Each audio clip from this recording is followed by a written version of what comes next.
Good morning, students. Now, today I am going to study a chapter of microeconomics, supply or a law of supply.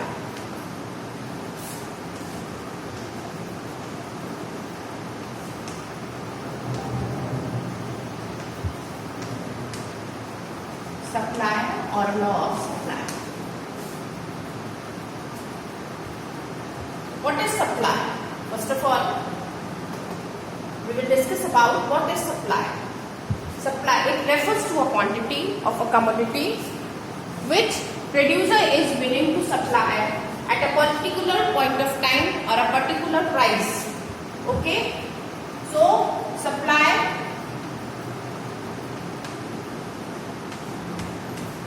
it refers to a quantity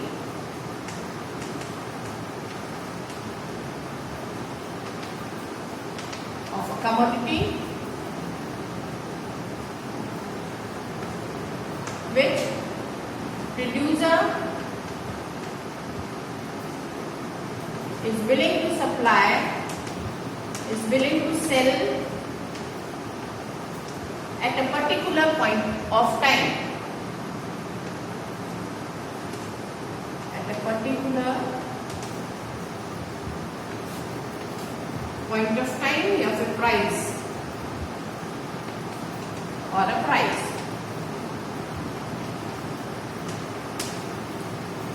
Like a demand, as you study, demand क्या होती है? Demand और price में कैसे relationship होती है?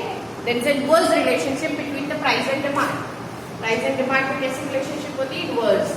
It means कि जब price आपकी increase होते हैं तो demand आपकी decrease होती है. बट सप्लाई और प्राइस में कैसे रिलेशनशिप होती है? There is a direct relationship between the price and supply. It means when the price increases the supply will also increases.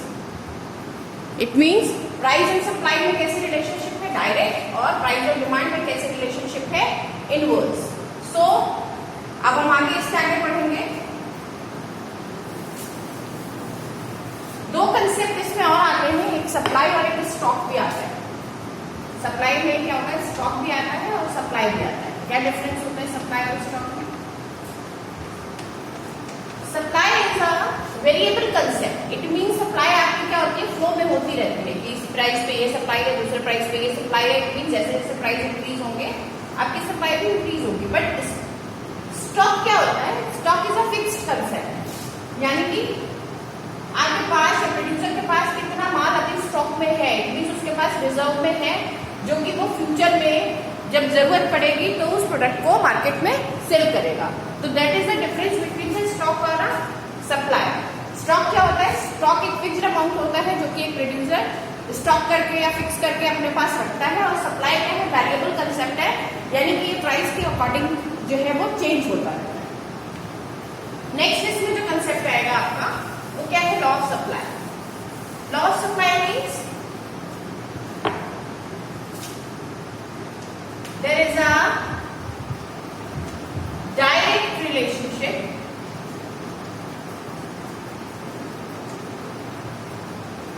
Between price and supply. Price and supply relationship direct.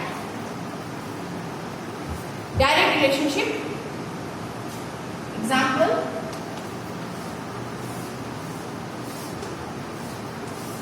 Price है, quantity है. अब supply को हम किसके term में देखते हैं? Producer के टर्म में देखते हैं. डिमांड को हम किसके टर्म में देखते थे? कंज्यूमर के टर्म में देखते थे. तो it is a price. It means price 10 rupees, 20 rupees, 30 rupees, 40 rupees. And then quantity is when the price is 10, we need to supply quantity 10 units, 40 units, 20 rupees हो गई 80 units, 30 rupees हो गई 120. It means 40 rupees पे 150. It means जैसे जैसे price आपका increase होता जा रहा है आपकी क्वांटिटी भी क्या होती जा रही है? इंक्रीज होती जा रही है. इट मीन्स इसकी जो वो बनेगा वो अपवर्ड स्लोपिंग कर्व बनेगा. और इसको आप एक्सप्लेन करेंगे। So there is a direct relationship between the price and supply. As the price increases, supply also increases. When the supply is 10 rupees, we supplied 40 units of a commodity. We are a producer. It means जब उसको price ज्यादा मिलेंगे तो वो market में उस product की supply ज्यादा करेगा। क्यों ज्यादा करेगा? क्योंकि उसको प्रॉफिट उसको बेचने में ज्यादा होगा। यानी जब वो 10 रुपए में क्वांटिटी 40 यूनिट्स ही सप्लाई करता था, जब 20 रुपीज क्वांटिटी हुई तो वो 80 यूनिट्स की सप्लाई कर रहा है, जब 30 रुपीज हुई तो 120 यूनिट्स। जैसे जैसे प्राइस इंक्रीज हो रहा है वो सप्लाई भी इंक्रीज करता जा रहा है। Supply curve like demand curve भी दो तरीके का है, एक है individual supply curve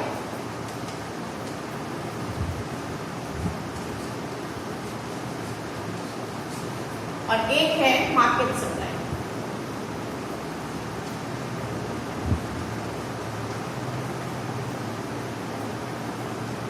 individual means one particular seller या वन पर्टिकुलर प्रोड्यूसर, और मार्केट का मतलब सम ऑफ द प्रोड्यूसर्स यानी सम ऑफ द फर्म्स जो कि उस पर्टिकुलर प्राइस पे कितनी चीजें कितना क्वांटिटी को सप्लाई करते हैं। यानी कि अगर मैं इंडिविजुअल सप्लाई शेड्यूल बनाऊंगी तो ये बनेगा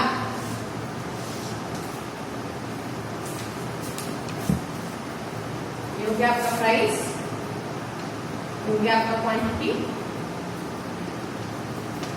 प्राइस आपका है 10 rupees, 20 rupees, 30 rupees and 40। Quite natural है, जब आपको प्राइस 10 रुपीज मिल रहा होगा उस प्रोडक्ट का तो आप क्या करेंगे, मार्केट में कम सेल करेंगे। 5 यूनिट्स मान लीजिए आपने सेल करी, 20 रुपीज हो गया तो आपने 10 यूनिट्स करी।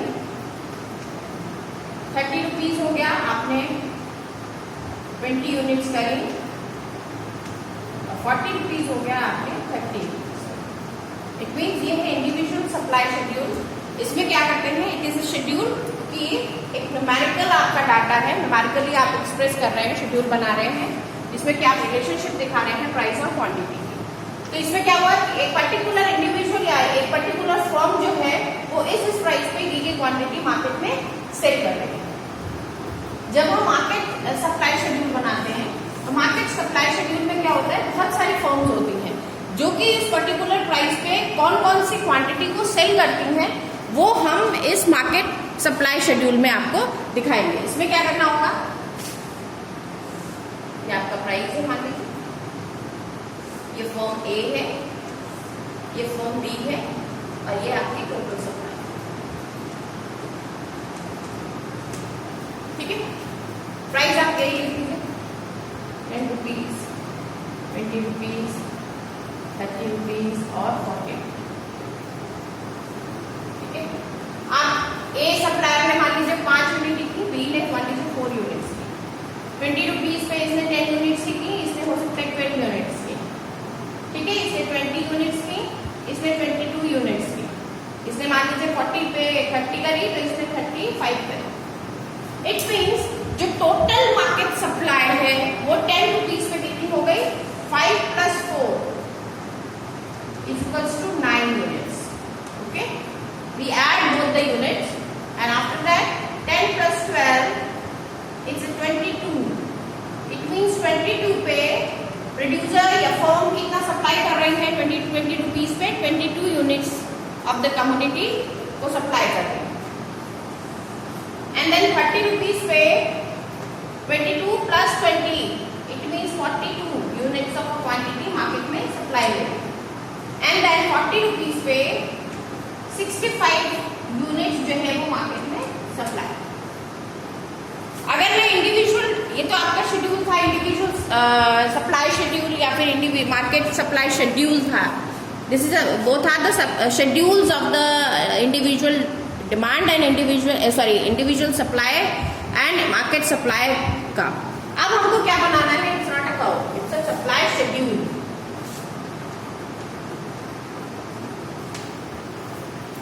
ठीक है, अब मैं इनका डायग्राम बनाऊंगी तो इसके डायग्राम के लिए आपको क्या करना है, इंडिविजुअल में केवल आपको एक ही बनाना है, अपवर्ड स्लोपिंग बनाना है, क्योंकि ये एक ही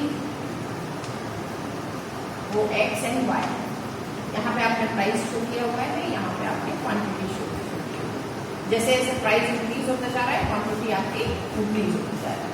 इसमें आपको क्या करना है, इसमें आप तीनों बनाएंगे, पहले एक फॉर्म का बनाएंगे, फिर दूसरी फॉर्म का बनाएंगे और फिर तीसरी फॉर्म का, यानी कि सम ऑफ द टोटल बना देंगे। वो भी सब अपवर्ड स्लोपिंग ही बनेंगे जो कि आपको बनाने हैं, ठीक है। इसके बाद नेक्स्ट हमारा जो टॉपिक आएगा वो आएगा कि फैक्टर्स कौन कौन से होते हैं जो सप्लाई को इफेक्ट करते हैं। जैसे आपने हमें डिमांड में पढ़ा था, what are the determinants of the demand curve, तो हमने उसमें पढ़ा था dx इज द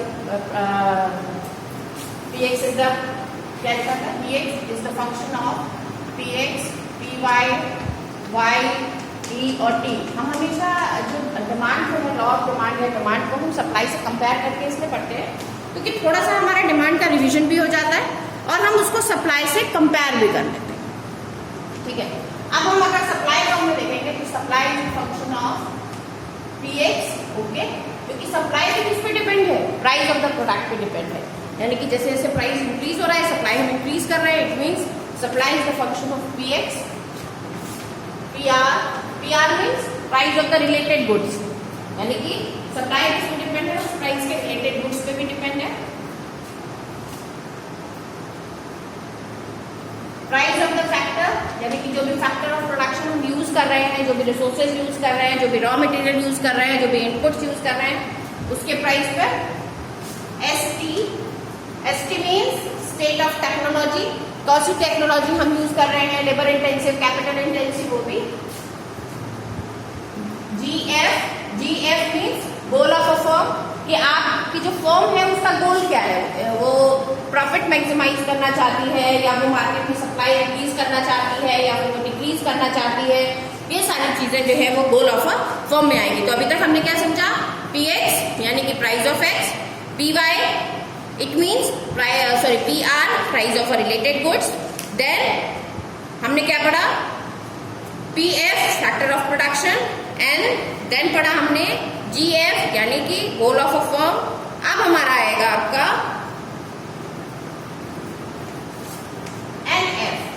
NF मतलब नंबर ऑफ फर्म्स। अगर किसी भी चीज की प्रोडक्ट की मार्केट में नंबर ऑफ फर्म्स ज्यादा हैं तो भी क्या होगा कि जो सप्लाई है मार्केट में वो आपकी ज्यादा होगी। Then GP means government policy. Government की पॉलिसी कैसी है, यानी कि अगर मार्केट में गवर्नमेंट उस प्रोडक्ट की सप्लाई को बैन करना चाहती होगी तो उस पर हाई टैक्सेस इम्पोज कर देगी, और अगर उस प्रोडक्ट की पर्टिकुलर प्रोडक्ट की सप्लाई को मार्केट में इंक्रीज करना चाहेगी तो सब्सिडीज दे देगी, छूट दे देगी। तो इस तरीके से जो गवर्नमेंट की पॉलिसीज होती हैं वो भी उस प्रोडक्ट की सप्लाई पे ध्यान देती है, ओके। देन आता है EX मतलब expectations of price and price. अगर मुझे ये पता चल जाए कि पर्टिकुलर प्रोडक्ट के प्राइस जो है वो फ्यूचर में एक्सटेंड होने वाले हैं तो मैं क्या कर दूंगी, उस प्रोडक्ट की सेल को मार्केट में अभी रोक दूंगी और फ्यूचर में सेल करने के लिए रेडी हो जाएंगे। इट मींस कितने फैक्टर्स हो गए, 1 2 3 4 5 6 7 8। कौन सा, सबसे पहले price of good, price of related goods,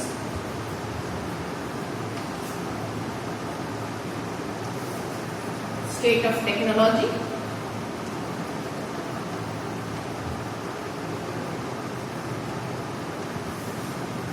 goal of a firm, number of a firm,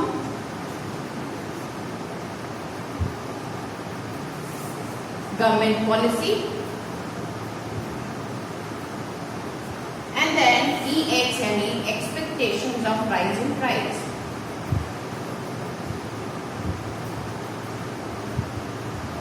future expectation, okay।